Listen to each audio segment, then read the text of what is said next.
Let me show you how to enable the GPU and FPS graphs on Samsung Galaxy S25 Ultra. In order to do so, we need to go to the settings, and first we will need to enable developer options.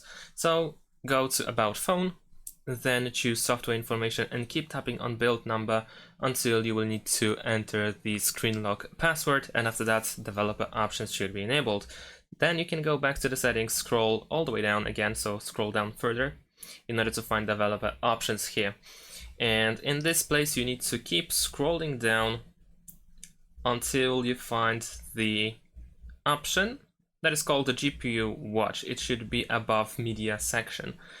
And then here we can enable and disable these graphs.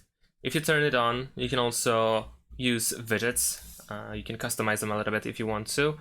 So as you can see, this is how it looks like. We have this preview. We can press this plus button in order to add more widgets, so more information to these graphs. We can go to general settings in order to update the, for instance, interval as well, to make it refresh even faster. And we can also press user guide and manual in order to find one. And that is it. Thanks for watching. Leave a like and subscribe to my channel, and see you in my next videos. Bye.